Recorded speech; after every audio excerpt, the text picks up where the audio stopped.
Hello हजुर मैले कतिवटा किडनी बेच्ने हो कस्तो किडनी यो त मोबाइल पसल पर्यो हजुर एउटै पर्छ कि दुईटा किडनी बेच्नु पर्छ किडनी व्यापार त हुँदैन त यहाँ मोबाइल व्यापार हुन्छ मैले आइफोन 12 को कुरा गरेको के आज लन्च भएन र भने आइफोन 12 त्यो त बाहिरी मात्रै लन्च भएको हो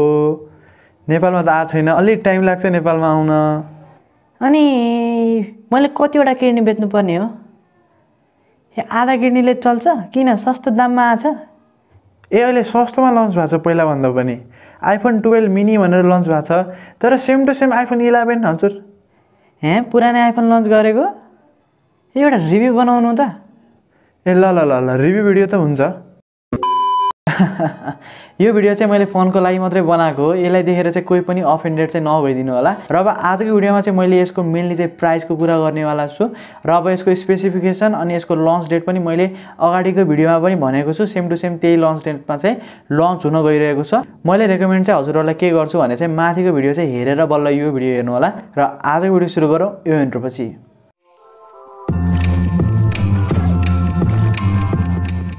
सो अब आजको चाहिँ सुरुमै कुरा गर्नुपर्दा चाहिँ मैले आइफोन 12 मिनी र आइफोन 12 लाई चाहिँ मैले एकैचोटि स्पेसिफिकेसन भनेर त्यसलाई चाहिँ आइफोन 11 सँग चाहिँ कम्पेयर गर्नेवाला छु जसले गर्दा चाहिँ हजुरहरूलाई धेरै हेल्प पुर्याउँछ र सुरु गरौँ आइफोन 12 मिनीबाट र यसको स्पेसिफिकेसनको कुरा गर्नुपर्दा चाहिँ सुरुमै यसको डिस्प्लेको कुरा गरौँ किनकि यो फोनमा चाहिँ अहिले अलि इन्ट्रेस्टिङ भनेको चाहिँ यसको डिस्प्ले हो यानि कि आइपीएस एलसीडी को प्यानल नदिएर अहिले चाहिँ 5.4 इन्चको OLED super retina XDR display चाहिँ हामीले यसमा देख्न सक्छौं जसमा चाहिँ अहिले नयाँ कुरा भनेको चाहिँ सेरामिक सिल्ड प्रोटेक्सन पनि हो अनि साथीहरु यसले सपोर्ट गर्ने भनेको चाहिँ 60 हर्ट्ज को रिफ्रेश रेट हो जो चाहिँ अब सेम टु सेम छ आइफोन 11 सँग र अब आइफोन 12 को कुरा गर्नु पर्दा पनि सेम टु सेम डिस्प्ले चाहिँ हजुरहरूले पाउन सक्नुहुन्छ यानी कि 6.1 इन्चको ओलेड सुपर रेटिना XDR डिस्प्लेको युज भएको देख्न सक्नुहुन्छ जसमा चाहिँ अब हजुरहरूले सेरामिक सिल्ड प्रोटेक्सन पनि देख्न सक्नुहुन्छ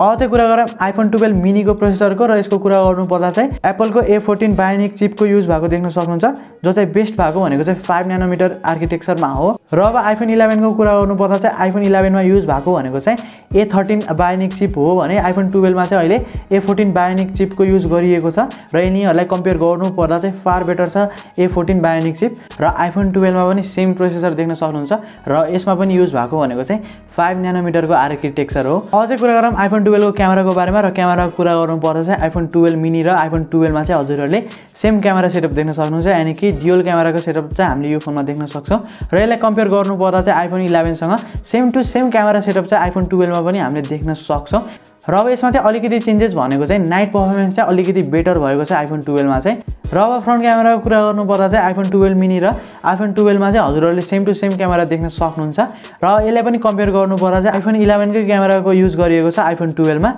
र ओभरअल रूपमा भन्नुपर्दा चाहिँ क्यामेरा सेटअप चाहिँ मलाई खासै राम्रो लागेन किनभने आइफोन 12 मिनी र आइफोन 12 अनि आइफोन 11 सँग कम्पेयर गर्ने हो भने कुनै पनि चेन्ज चाहिँ दिएको छैन सेम सेटअप चाहिँ युज गरिएको छ क्यामेराको हिसाबले चाहिँ र साथीहरु अब चाहिँ कुरा गरौँ यसको ब्याट्रीको र ब्याट्रीको कुरा गर्नु पर्दा चाहिँ आइफोन 12 को सबै सिरिजमा चाहिँ 3500 mAh को ब्याट्रीको युज गरेको रहेछ त्यो कुरा चाहिँ एप्पलले चाहिँ सुरुमा लुकाइरहेको थियो भने अहिले चाहिँ लिकको रूपमा चाहिँ यो कुरा चाहिँ अगाडि आइरहेको छ र अर्को इन्ट्रेस्टिङ कुरा चाहिँ आइफोन 12 मिनी चाहिँ आइफोन SE 2020 भन्दा पनि अझै सानो साइजको चाहिँ हामीले देख्न सक्छौं र आइफोन 12 चाहिँ सेम टु सेम आइफोन 11 कै साइजमा चाहिँ हामीले देख्न सक्छौं हैन र साथीहरु आइफोन 12 मा चाहिँ हजुरहरूले पुरानै टाइपको रेक्टेंगुलर चाहिँ एजेसहरु देख्न सक्नुहुन्छ जो चाहिँ हजुरहरूले आइफोन 4 आइफोन 5 हरुमा देख्न सक्नुहुन्छ सेम टु सेम त्यस्तै प्रकारको एजेसहरु चाहिँ आइफोन 12 को सिरिजहरुमा देख्न सक्नुहुन्छ जो चाहिँ हाम्रो कुरा लाग्यो र साथीहरु अरु कुरा गर्नुपर्दा चाहिँ आइफोन 12 मिनीमा पनि हामीहरूले 5G को सपोर्ट देख्न सक्छौं तर पनि अब नेपालको कन्टेक्स्टको कुरा गर्नुपर्दा चाहिँ 5G को चाहिँ त्यति इम्पोर्टेन्स चाहिँ छैन सो अब आई थिंक नेपाली मार्केटमा आउनु बेला चाहिँ 4G भेरिएन्ट चाहिँ निकाल्छ जस्तो मलाई लागिरहेको छ अझै साथीहरु कुरा गरौँ यसको प्राइसको र प्राइसको कुरा गर्नु पर्दा चाहिँ यो इन्टरनेशनल मार्केटमा चाहिँ 699 रुपीस मा चाहिँ लन्च भएको छ फर 64GB भेरिएन्ट अनि त्यसपछि 128GB भेरिएन्टलाई चाहिँ $749 मा र अनि 256GB लाई चाहिँ $849 मा चाहिँ लन्च गरिएको छ आइफोन 12 मिनी लाई चाहिँ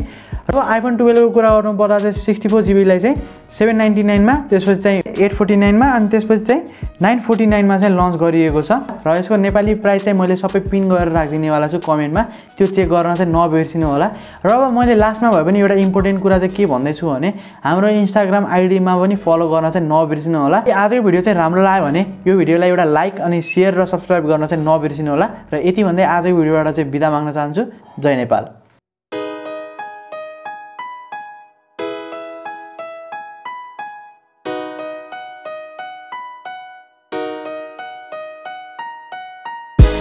धन्यवाद।